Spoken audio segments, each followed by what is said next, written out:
Mi pantalla. Ah, listo.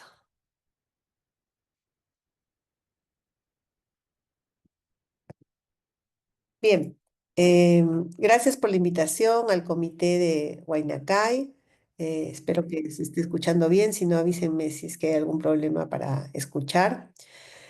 Y bueno, ayer fue día del médico y la médica de familia y comunidad y en las múltiples actividades que ha estado haciendo la sociedad y otros colectivos, digamos que hemos revisado un poco nuestros roles, ¿no? Nuestros roles clínicos, nuestros roles en gestión, nuestros roles como haciendo abogacía para que haya un mejor sistema, diseñando ese mejor sistema, pero definitivamente uno de nuestros roles importantes es el de la docencia, ¿no? Y creo que nos complementa bastante bien, nos llena, nos hace ser mejores médicos de familia. Entiendo que a las otras especialidades también pasa esto, pero creo que tiene un vínculo especial con la medicina familiar y creo que el país y las universidades eh, tendrían un avance más significativo si es que se incluyen médicos y médicas de familia en la formación de pregrado y de posgrado. Entonces, voy a hablarles de algunas cosas de por qué es necesaria la docencia en el primer nivel de atención y digamos, cómo podríamos enfocarla desde nuestro expertise como médicos de familia.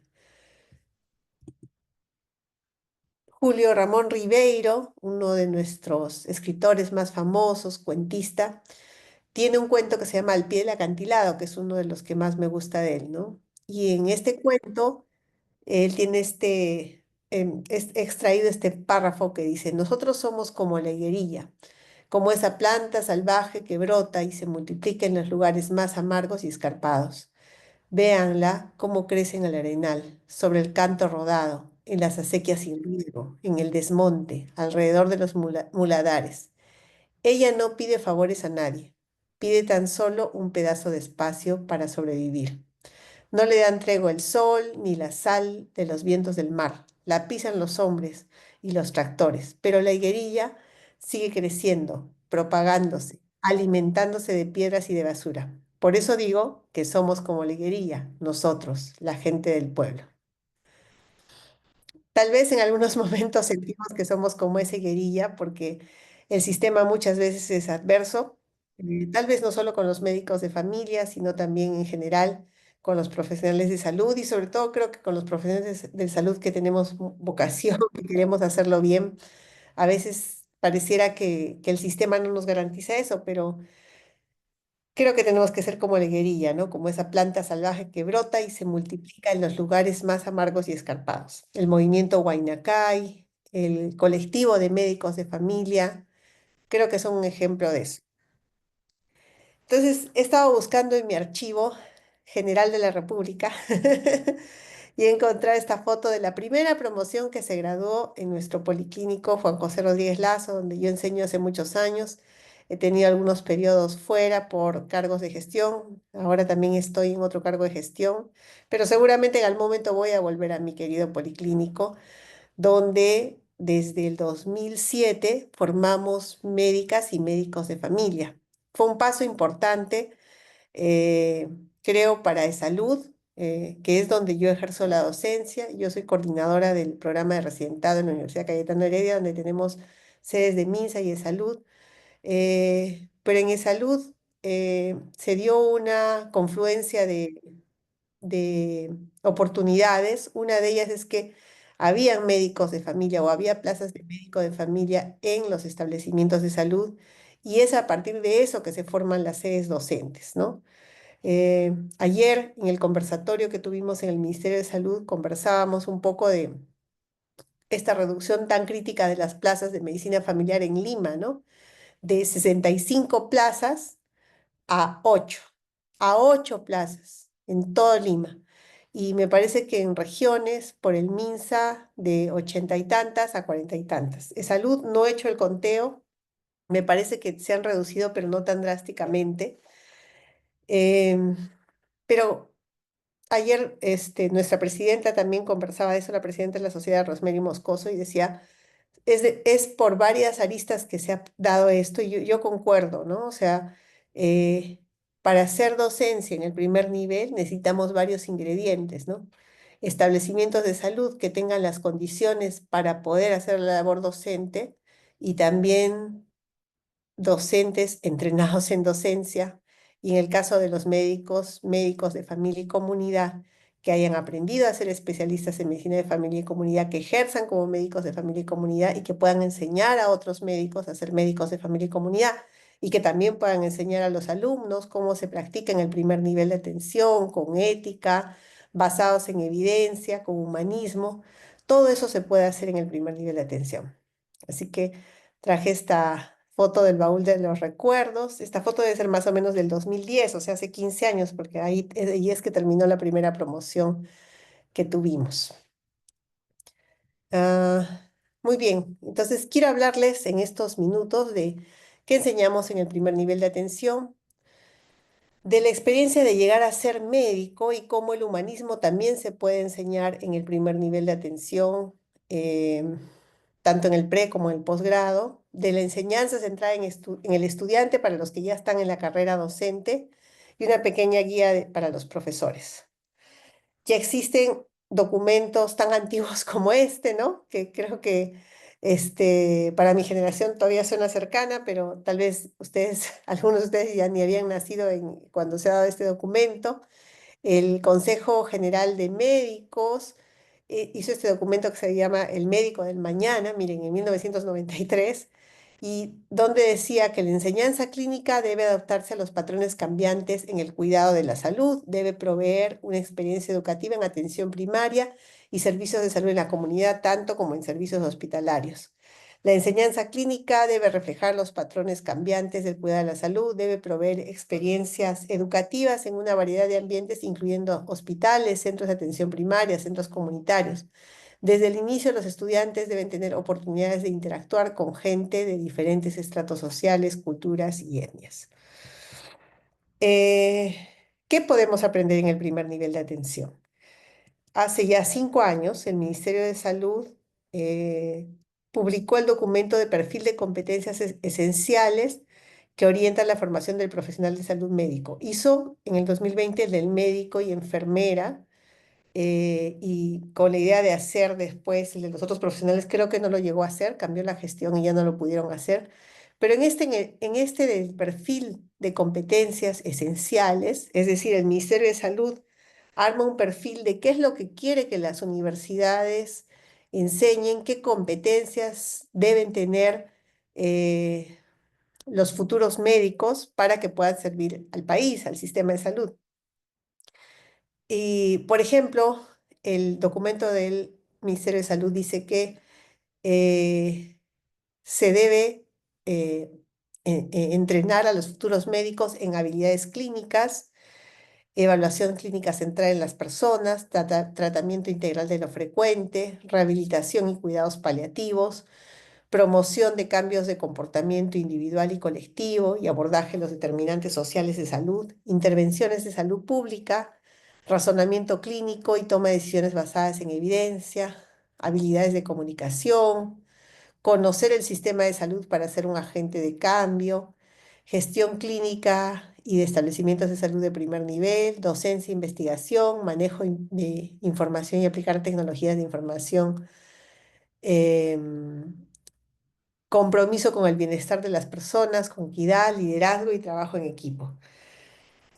Eh, y si se dan cuenta, hay varias de estas. He resaltado algunas que en realidad se dan probablemente muy poco en otros escenarios que no sean el primer nivel de atención, ¿no? Y hay otras, como por ejemplo la rehabilitación y los cuidados paliativos, que en este momento todavía no se enseñan en el primer nivel de atención, pero que deberían entrenarse a futuro, ¿no? La rehabilitación basada en comunidad, los cuidados paliativos desde el primer nivel de atención, ¿no? No ligados necesariamente solo a un cuidado hospitalario en la comunidad. y muchas otras, como las intervenciones de salud pública, etcétera. Creo que no hay un escenario mejor para enseñarlas que el primer nivel de atención. Yo diría que, de acuerdo al perfil que nos ha dado el Ministerio de Salud, casi todas estas competencias se pueden lograr en un entrenamiento riguroso en el primer nivel de atención. Con eso no quiero decir que no sea bueno que los futuros médicos roten en hospitales, pero no tiene tanto sentido que pasen el 90% de su tiempo en hospitales cuando hay tantas cosas que pueden aprender en el primer nivel de atención. Sin embargo, no es suficiente el tener el escenario, el tener los 8.000 establecimientos de salud del Ministerio de Salud, si no hacen falta otros ingredientes, ¿no? Y esos ingredientes son los recursos humanos, ¿no? El equipo multiprofesional que va a entrenar esos futuros médicos, enfermeras, que sabe hacer bien su trabajo, que es profesional y que también sabe enseñarlo. ¿Y qué es lo que sabemos enseñar en el primer nivel? Sabemos enseñar la atención centrada en la persona, ¿no? Esa diferencia entre solo listar signos, síntomas y diagnosticar enfermedades, aprender a leer realmente a las personas, a aprender de su sufrimiento, a compartir esto, a conmovernos, a sentir empatía por las personas, a conocer su contexto. Todo eso es atención centrada en la persona y nuevamente creo que un escenario ideal para aprenderla y enseñarla es el primer nivel de atención. Los componentes de la atención centrada en la persona exigen el desarrollo de un método que al principio puede ser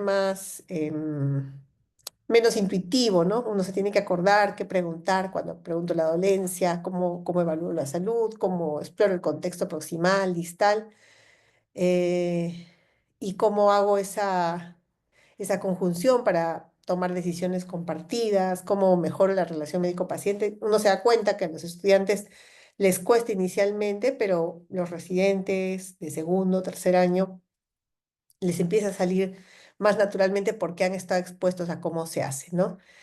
No basta con diseñar una ficha familiar excelente, porque tal vez la información que está ahí es importante para la toma de decisiones y para las estadísticas, pero no, el que yo llene totalmente la ficha familiar no significa que yo conozco el contexto proximal y distal de la persona, digamos, con toda su profundidad, ¿no? A veces empezamos a hacer estas acciones muy rutinariamente sin realmente enfocarnos en quién es esa persona que está al frente.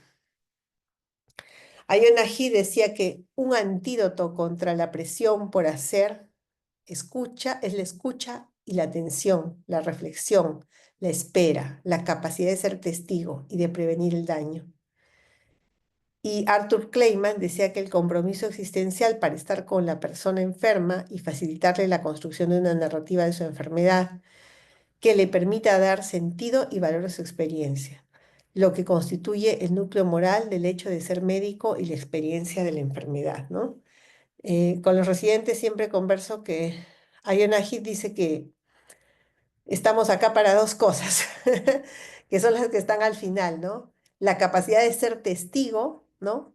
Estar ahí porque los otros seres humanos con alguna dolencia, con alguna enfermedad, quieren contarnos ese problema, obviamente para intentar ayudarlos y que le demos solución, pero nos cuentan una narrativa de la cual somos testigos y somos testigos de su sufrimiento y somos testigos de cómo la enfermedad o la dolencia pueden afectar la vida de una persona, de una familia o de una comunidad. Pero también estamos aquí para prevenir el daño, para evitar intervenciones innecesarias, para no indicar exámenes de laboratorio innecesarios, para evitar dar terapéutica que puede causar daño, para consolar y a través de eso, de repente, desmedicalizar la medicina. Llegar a ser médico, eh, he tratado de estudiar un poco de quechua hace 5 años cuando quería graduarme del doctorado y me exigían un idioma. y se me han quedado algunas palabras, pero obviamente no lo hablo con fluidez, pero me llamaba la atención las palabras que no conocemos en español, ¿no? Hampikuq, que podría ser como la traducción al sanador o al ser médico, podríamos decir. Y hace poco reflexionaba en un congreso en el que estuve que, por ejemplo, para nuestro trabajo comunitario existen tantas palabras, ¿no? El AINI, que significa el trabajo recíproco, eh, las MINCA, que significa el trabajo por la comunidad, ¿no? Sin que haya necesidad, necesariamente esa reciprocidad. Pero bueno, ¿cómo ser ese sanador? Esa persona que está ahí, aunque la enfermedad no pueda ser curada, erradicada, pero que está ahí para la persona, para la familia, que se compadece. eh, Deberíamos pensar en que nuestros estudiantes tienen que ganar competencias clínicas para convertirse en profesionales, pero también para llegar a ser sanadores, ¿no? ¿Cómo vamos a ser sanadores sin que nos enseñen? ¿Cómo empezamos a desarrollar nuestra capacidad de abordar a otros seres humanos sin que nos enseñen exactamente eso? Si solo nos enseñan a diagnosticar, tratar, ¿cómo podemos llegar a ser estos entes o estos profesionales que pueden sanar a otras personas? Eso tenemos que intentar hacer cuando formamos en el primer nivel. Y una forma de aprender a ser sanadores tiene que ver con esa escucha de las narrativas personales que pueden tener nuestros pacientes, ¿no? Acá puse una de un libro de narrativas, hemos hecho dos libros de narrativas en Cayetano, uno con residentes y otro con estudiantes de medicina. Eh, y, y creo que todos los que estudian medicina, una carrera de salud, tienen una capacidad muy profunda de ser sanadores porque por algo escogieron esta carrera. Solo que a veces el entrenamiento te hace olvidarla o te hace sentir que eres una máquina de diagnóstico y tratamiento, una máquina de hacer dinero, cuando estás ahí para ayudar a las personas, ¿no? Eh, bueno, entonces creo que las narrativas son una buena forma de también enseñar a ser sanadores, porque nos hacen ver el otro tipo de historia, que no es el que usualmente miramos. En este libro de historias de la línea de enfrente de la medicina, eh, este autor nos dice el alivio de su disconfort, de su ansiedad, una relación de compasión y cuidado, alguna explicación de lo que está mal y por qué, una sensación de orden o significado para el caos de su sufrimiento que le ayude a afrontarlo. Eso es lo que hacemos en medicina. ¿Cómo enseñamos centrándonos en el estudiante? Creo que también para los que ejercemos la docencia, tal vez es importante deconstruirnos de alguna forma y volvernos a construir, no de la forma que nos han enseñado a nosotros, sino de la forma como nos hubiera querido, como hubiéramos querido recibir la enseñanza, ¿no? Tengo cierta vergüenza de contarles que solía tener todas las respuestas inteligentes en mi clase. Trabajaba duro en eso. Secretamente quería que mis estudiantes me miraran con reverencia. Ahora creo lo contrario. El oráculo, el foco, el dueño del conocimiento reside en cada estudiante y nuestra meta principal como profesores es ayudar a los estudiantes a descubrir las más importantes y duraderas respuestas en ellos mismos. Em, sí, yo creo que a los que se dediquen a la docencia también es cambiar nuestro foco, así como cuando hicimos medicina familiar el foco cambió hacia el paciente, la persona, la familia, la comunidad. En, es, en la enseñanza nuestro foco es el estudiante, pero justamente como ese dueño del conocimiento que tenemos que hacer aflorar, ¿no? Y en un paralelo, un poco a nuestro esquema del método clínico centrado en la persona, está este también de los mismos autores de cómo centrar, o sea, cómo tornar el método clínico centrado en la persona en una forma de enseñanza, una forma de método centrado en el estudiante, ¿no? Entonces ellos nos dicen que Igual que explorábamos la dolencia, la enfermedad y la salud, en los estudiantes siempre debemos explorar las brechas que tienen. Cada estudiante es diferente, cada residente es diferente, tiene un background diferente, pero estamos ahí justo para transformarlos en médicos de familia excelentes, en médicos cirujanos excelentes. Entonces, tenemos que mirar las brechas y plantearnos metas reales con los estudiantes. Tenemos que entender su contexto proximal y distal para poder entender al estudiante como un todo. Tenemos que encontrar ese espacio común en el que buscamos prioridades, métodos, roles y tenemos que intensificar esa relación estudiante-profesor. Miren, bueno, yo no me dedico exclusivamente a la docencia, hago ahora bastante investigación, hago gestión, hago clínica, pero sí puedo decir con certeza que la docencia es una de las cosas que más me gustan. Y la docencia relacional, yo diría, ¿no? El empezar a conocer a las personas, el saber cómo se llaman, el saber cómo viven, em, ese vínculo, creo que nos enriquece a nosotros como profesores y creo que enriquece la enseñanza, ¿no? Entonces, me gusta mucho la enseñanza con residentes porque tienes esos 3 años para desarrollar ese vínculo. Cualquiera de las otras interacciones suele ser menor siempre. Y cuando se le pregunta a los estudiantes qué, digamos, qué dudas, qué necesidades tendrían para aprender, en este estudio, por ejemplo, del 2000, dicen que a ellos les gustaría aprender a saber qué hacer cuando el paciente empieza a llorar o se enoja conmigo, cuando está con dolor o distrés emocional, qué hacer cuando no entiendo al paciente, cuando me dice algo importante pero quiere que lo mantenga confidencial, cuando no se sabe la respuesta a una pregunta del paciente, cuando parezco nervioso o incompetente, cuando me congelo y no sé qué hacer, cuando el paciente no quiere ser examinado por un estudiante, ¿cuándo puedo interrumpir al paciente? Sentirme avergonzado al realizar algunas preguntas al paciente o inseguro de cómo presentarme, ¿no?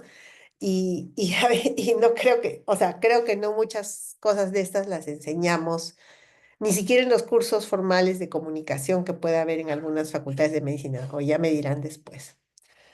Entender al estudiante como un todo implica entonces entender lo que está detrás, lo que trae la mochila, la situación personal, el entrenamiento previo, los estilos de aprendizaje, qué lo motiva, el contexto, su ambiente físico, el clima emocional, el clima académico, el currículum oculto, ¿no? Es diferente estudiar la residencia en el Hospital Nacional XXX que un establecimiento de primer nivel, que tiene tradición de un trato más igualitario.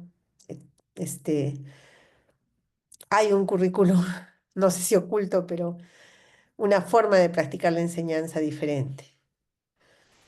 Eh, y por otro lado, creo que también en el primer nivel a veces hay una especie de síndrome del impostor, tal vez, ¿no? Que algunos profesionales que están ahí, que tienen a cargo estudiantes, sienten que no son lo suficiente para poder enseñar, pero creo que esto pasa cuando el profesional no ha tenido un entrenamiento de posgrado, por ejemplo, de medicina familiar, donde tratamos de enfatizar un poco esa enseñanza, ese aprendizaje de por vida, esa toma de decisiones basada en evidencia, etcétera, que da ciertas herramientas para la docencia, pero por ejemplo, esto es de alguna entrevista cualitativa que hicimos, ¿no? Que decía un médico al primer nivel de atención. La verdad es que no sé para qué traen internos acá.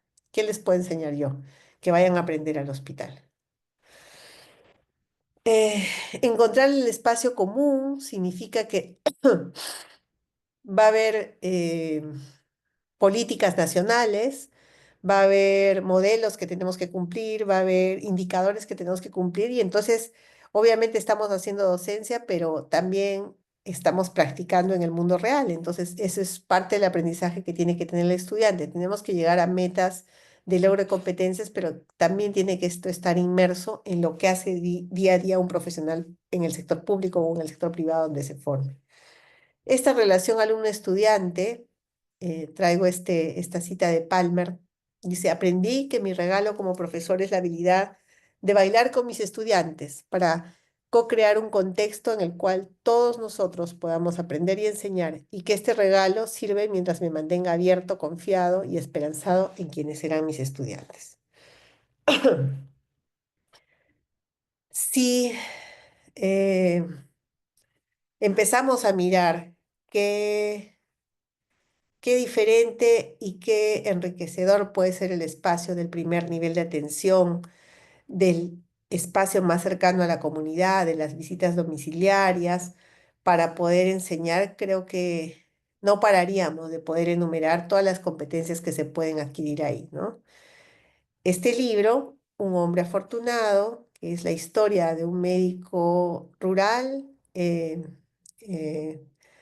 habla mucho de eso, ¿no? De ese día a día y esas pequeñas,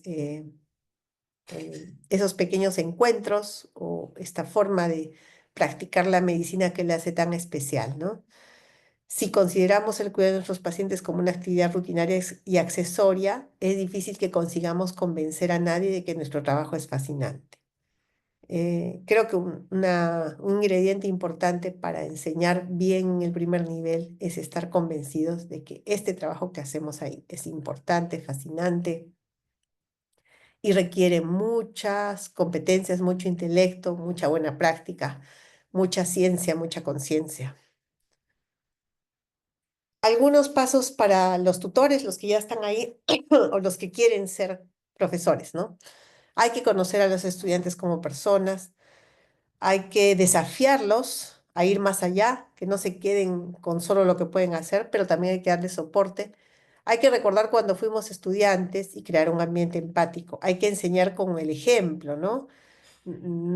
Somos modelos, entonces no podríamos exigir algo en los estudiantes que no estemos cumpliendo nosotros. Hay que ayudarlos a aprender a escuchar a los pacientes y hay que ayudarlos a descubrir su rol como transformadores de la realidad. Si optamos por enseñar, creo que todos pensamos en que queremos un nuevo sistema. La enseñanza es una forma de hacer eso. Y a veces tenemos que ir por pasos, ¿no? Esa innovación disruptiva que necesitamos para construir ese futuro sistema, el sistema que queremos de acá a 10 años, requiere unos pasos previos de análisis de lo que estamos haciendo bien, de lo que queremos construir, de cuál es ese horizonte intermedio que nos servirá como peldaño para llegar finalmente a, a ese espacio donde queremos estar, ¿no? Eh, Yuval Noah Harari, que de repente muchos de ustedes conocen, es el autor de Homo Sapiens y otros libros, em, dice un poco que probablemente en el futuro desaparezcan los médicos, ¿no? Y yo creo que no. Bueno, seguro que no viviré tal vez para ese futuro del que él habla, pero creo que cumplimos un rol importante en la sociedad. Y, y creo que sí lo tecnológico o nuestra habilidad para el diagnóstico puede ser más precisa de cara a todas las innovaciones que hay en la inteligencia artificial y todo eso, pero nuestra capacidad de encuentro con otro ser humano, de ser testigos, de evitar el daño, de acompañar, de ser empáticos y eso llevarlo o juntarlo con nuestro conocimiento científico, no sé si lo lleguen a desarrollar, digamos, la inteligencia artificial, ¿no? Eilson, nuestro poeta, tenía este poema que a mí me gustaba tanto, que dice, ya todo se hace velozmente. El rocío se fabrica en un minuto. La mirada ya no es necesaria. Y en su lugar hay una pantalla que todo lo sabe. Pero no importa, todavía quedan las magnolias. Las cosas serán más graves cuando desaparezca el dolor y se vuelva artificial la soledad. Hace algunos años cumplimos un sueño de tener nuestro espacio de docencia en el primer nivel. Ya veníamos enseñando muchos años en nuestro establecimiento de primer nivel, pero no teníamos como un espacio aparte para hacer algunas clases, para que los residentes se junten, para que puedan tener cierta privacidad. Y bueno, fue una iniciativa de los residentes que tratamos de soportar y felizmente la universidad la apoyó y cumplimos un pequeño sueño de tener nuestro estar de residentes en nuestro centro de primer nivel de atención y ahí está el día de la inauguración. Seguramente que hay muchos más sueños por cumplir, ese estar se va haciendo viejito y hay que renovarlo, o hay muchos estares de residentes que de repente inaugurar en muchos centros de salud, en muchos policlínicos. Eh, George Bernard Shaw decía que la vida para mí no es una vela que se apaga, es más bien una espléndida antorcha que sostengo en mis manos durante un momento y quiero que arda con la máxima claridad posible antes de entregarla a las futuras generaciones. Ojalá que muchos de ustedes opten por cargar esa antorcha, hacerla brillar mucho y pasársela a la siguiente generación. Creo que de eso se trata la docencia. Gracias.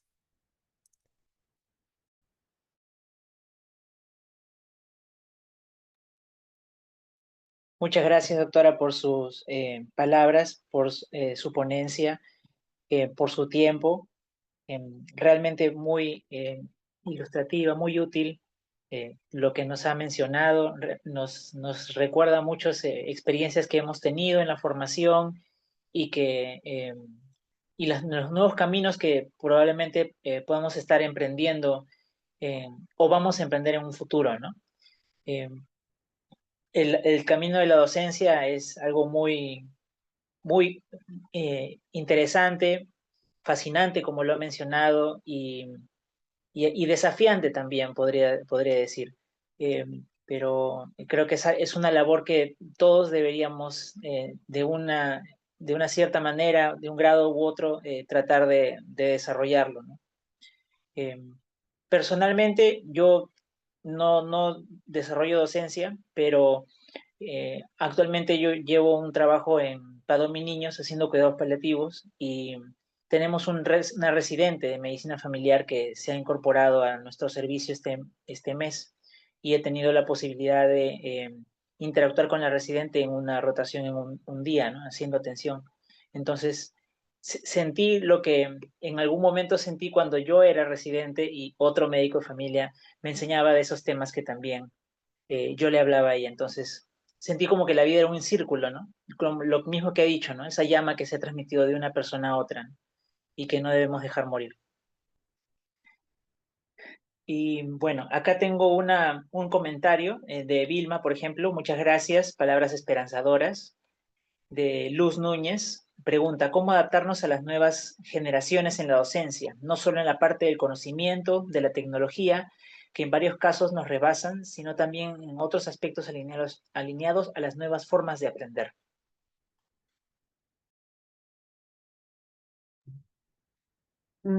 Yo creo que el aprendizaje de cómo son las nuevas generaciones va un poco de nuestra cercanía a esas nuevas generaciones, de tener un espíritu curioso, de escucharlos, de tratar de comprender sin juzgar. Creo que ese cruce que va siendo más generacional, ¿no? Cuando uno sale, no hay tanta diferencia y luego van pasando los años y hay mucha diferencia enriquece, yo creo, más que de repente es un obstáculo, ¿no? Creo que es simplemente queriendo mantener la cercanía y estando abiertos a lo que estas nuevas generaciones necesitan y quieren. Al final también se puede mencionar la propia estrategia que menciona de mantener una relación con esa persona, es también aprender sus costumbres, su forma de lenguaje, de comunicación y su cultura también, ¿no? Porque cada generación tiene una cultura propia y eso también puede sumar a que pueda encontrar uno estrategias.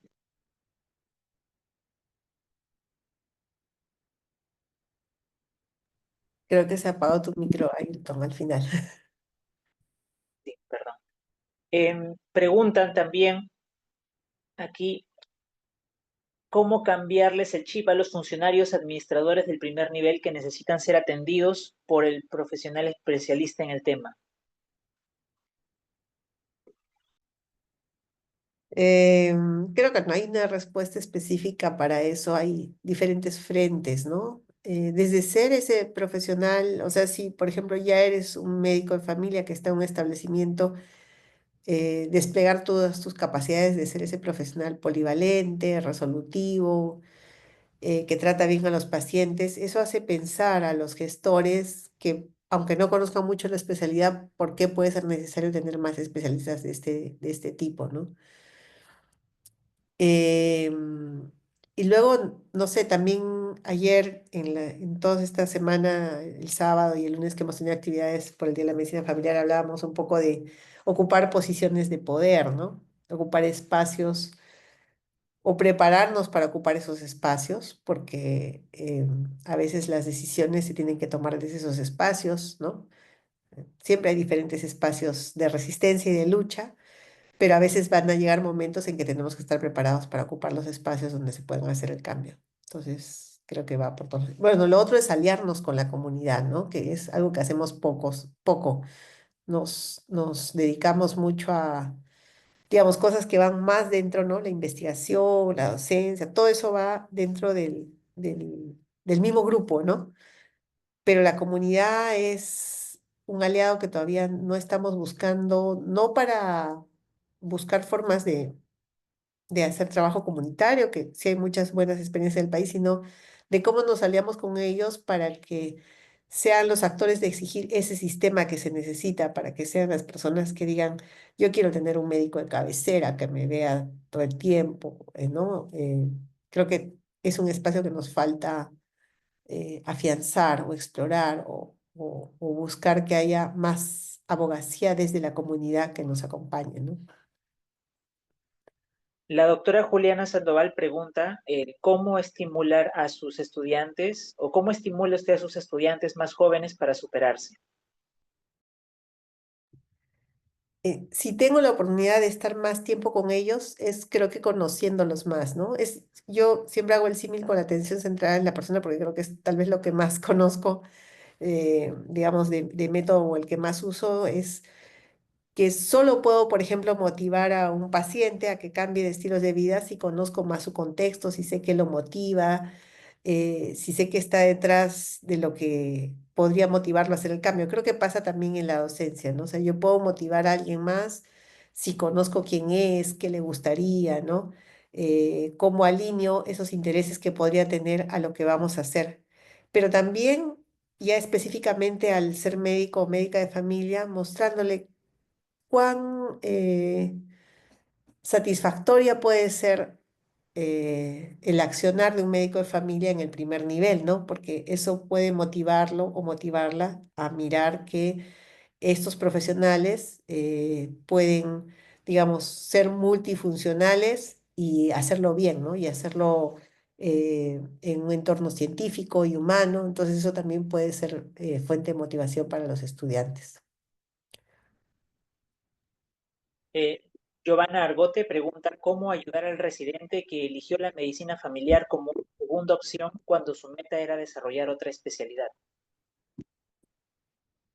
Mm, Yo he tenido residentes, siempre tengo residentes de los dos tipos, ¿no? Los que eligieron, digamos, medicina familiar como primera opción porque ya tenían un interés especial, porque alguien les había explicado, porque tuvieron una experiencia, y también los que llegaron a la medicina familiar como una segunda opción. Y creo que en ambos igual hay un camino que recorrer porque en ambos casos no hay mucho que se sabe de la especialidad en el pregrado, ¿no? Yo misma cuando postulé a medicina familiar pensaba que era algo más como salud pública, mi interés era como más en salud pública, pero cuando descubrí la medicina familiar como era, me enamoré de esa forma de practicar, de esa forma de mirar la medicina, de esta forma de ejercer como ciudadano del mundo, ¿no? Y creo que ese descubrimiento me cambió. Y yo pienso que puede pasar lo mismo con las personas que han escogido otra especialidad y se encuentran haciendo medicina de familia, ¿no? El doctor Daniel Odiseo agradece por la ponencia, un tema muy interesante e importante, y consulta cómo se deben enfocar las investigaciones acerca de estos temas de docencia y le pide su contacto para invitarla a futuras actividades. Em, Bueno, la investigación parte de preguntas que nos hacemos, de observaciones de la realidad a la cual queremos responder como una investigación. No sé si la pregunta se refiere en especial a de repente cómo investigar sobre docencia y enseñanza, pero voy a responderla de esa forma entendiendo que es así.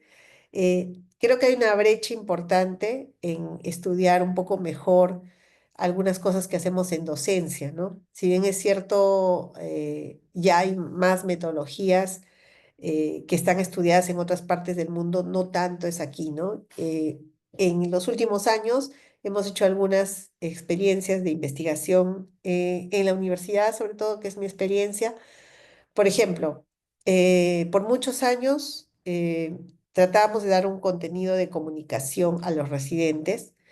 Sin embargo, no habíamos medido si este contenido de comunicación, de la forma como lo dábamos, impactaba, ¿no? Entonces hicimos una investigación con el doctor Ray Tixe de la universidad y a residentes de primer año que no habían estado expuestos a cursos de comunicación, les hicimos un ECOE, un examen clínico estandarizado en el que con pacientes simulados se evaluaban sus competencias de comunicación y luego se les hizo el entrenamiento en comunicación y luego una semana después se hizo otro ECOE para ver si un entrenamiento corto de 2 días cambiaba sus competencias y encontramos, por ejemplo, que sí, ¿no? Que aún siendo muy corto el entrenamiento, las competencias mejoraron en todos los ámbitos, ¿no? Luego, hace años también hicimos una investigación para ver, más cualitativa, para ver cuáles eran las perspectivas de los docentes respecto a su entrenamiento, de cómo ser docentes de medicina familiar. Fue muy interesante porque solo 12% de los docentes que entrevistamos habían tenido entrenamiento en docencia y muchos ejercían en en posgrado, pero no, o sea, podían ser especialistas en medicina familiar o no, pero no habían recibido un entrenamiento especial en docencia. Entonces creo que en el ámbito de la docencia también hay bastantes cosas que investigar. eh, em, Hay herramientas que pueden ayudar a evaluar si estamos haciendo bien o no, o qué impacto está teniendo esto en el desarrollo de competencias de los alumnos. Voy a anotar mi correo en el chat para los que quieran después escribirme. Muchas gracias. Muy interesantes sus respuestas. Hay realmente mucha experiencia ahí que nos está brindando. Mientras va notándolo, el doctor Fernando pregunta, ¿no? El tiempo de atención del paciente, cuando se tiene alumnos, se podría duplicar, ¿no? ¿Cómo gestionar ese tiempo sin perjudicar a los pacientes?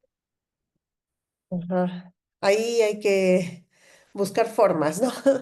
Bueno, por ejemplo, lo que hacemos en nuestro establecimiento es que tratamos de buscar un consultorio paralelo, ¿no? Para poder el mismo número de pacientes mirarlos con un tiempo más largo, porque es cierto que el hacerlo como se debe hacer y con alumnos demora más.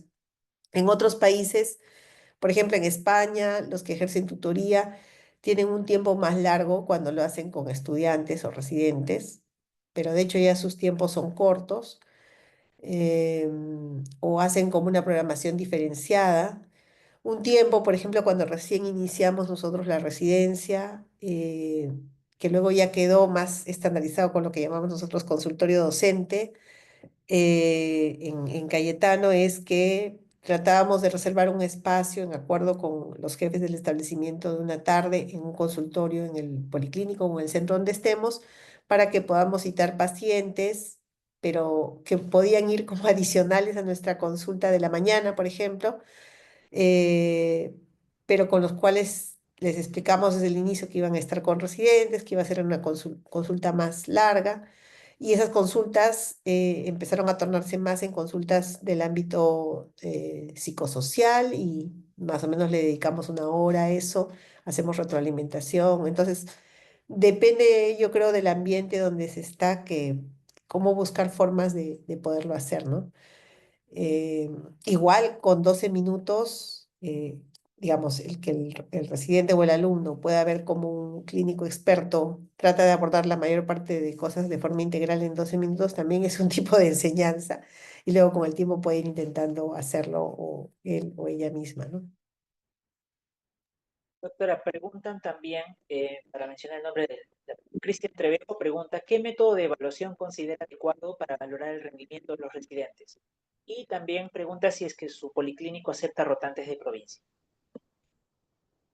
Eh, bueno, nosotros hacemos la observación directa del trabajo de los residentes. Últimamente hemos estado usando una herramienta que se llama Minisex más para estudiantes, que es como una evaluación como que fuera un ECOE, pero mirando la consulta. Eh, creo que es lo que más usamos, o sea, observar, retroalimentar. Algún tiempo también le pedíamos a los residentes que grabaran por lo menos una consulta del mes para evaluar más su lenguaje no verbal, habilidades de comunicación. También hacemos role plays. em, Creo que hay diferentes formas, pero por ejemplo, en el caso de los residentes, al estar con ellos mucho tiempo, uno va observando cómo hacen la consulta, el tipo de cosas que preguntan, buscamos reflexión al final de la pregunta y con eso puede hacerse una idea de qué cosas hay que mejorar, qué tareas pueden identificarse para hacer. Existen métodos para usar en la consulta clínica corta que incluyen espacios de feedback, que incluyen espacios de encontrar ese mayor razonamiento. Entonces también usamos un poquito de estas herramientas para a la hora que entrenamos a residentes.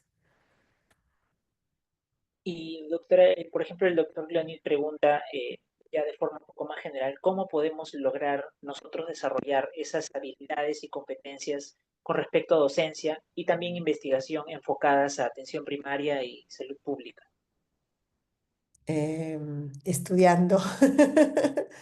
Sí, creo que no es suficiente, o sea, creo que los residentes que formamos salen, digamos, uno aprende un poco lo que ha visto, ¿no? Entonces salen un poco como con esa tendencia o cierta habilidad ya para como ser más docentes. Deberíamos hacer un estudio de eso, ¿no? De cuántas más competencias de docencia tienen los residentes que hicieron medicina familiar, pero no lo hemos hecho. Pero sí recomiendo que se haga un entrenamiento posterior. Ahora hay diplomados, maestrías de docencia, que creo que son importantes para los que quieren dedicarse a ser docentes, ¿no? Pueden ser al inicio entrenamientos cortos y luego se van completando, pueden ser entrenamientos más largos como un diplomado o una maestría, pero sí, entrenarse, ¿no? O sea, no es suficiente, por más que hayan hecho la residencia de medicina familiar, hay que continuar aprendiendo y luego ir practicando, ¿no? Al respecto justo de eso, el doctor Luis Conroy pregunta si es que hay requisitos o aptitudes que deba tener un médico especialista para ser docente de residentes, que debería tener. Ajá. En resumen, yo diría dos cosas, ¿no? Que sea un médico que practica en el primer nivel y que ha hecho un entrenamiento de posgrado en eso, y luego que haya tenido algún entrenamiento en métodos de enseñanza, sobre todo para consulta ambulatoria, ¿no? Eh, yo diría que se podría empezar con eso básicamente, ¿no? Algún entrenamiento corto en docencia y que sea el clínico experto del primer nivel para que, digamos, las dos cosas hagan conjunción. Excelente, doctor. Ha sido una ametralladora de preguntas en nuestro auditorio. Eh, le agradezco mucho a cada uno por su participación. Eh, Realmente es el webinar que ha tenido más preguntas hasta el momento, así que gracias, ha sido un tema muy interesante. Hay varios mensajes de agradecimiento que por ya cuestiones de tiempo vamos a pasar, pero agradecemos nuevamente a cada uno por las preguntas que han hecho llegar y nuevamente, doctora, muchísimas gracias por su tiempo y por la ponencia que nos ha brindado sobre docencia. Y no quería terminar el webinar sin antes eh, presentarle nuestro certificado. Eh, eh, sí lo puede ver, ¿verdad, doctora? Igual se lo vamos a enviar. El, Ya. Muy bien, muchas gracias.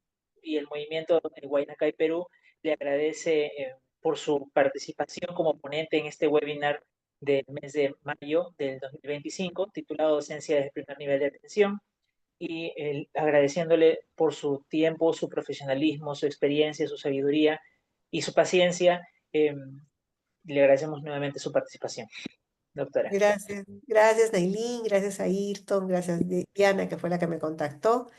Y bueno, ojalá que muchos de ustedes sigan el camino de la docencia, que así vamos a hacer más. Saludos a todos. Agradecemos a cada uno de los asistentes por su tiempo para poder participar en este webinar. Eh, Nuevamente, gracias, doctora, por su tiempo y damos por concluida la sesión del día de hoy. Muchas gracias a todos. Hasta la próxima. Gracias, doctora. Gracias a todos.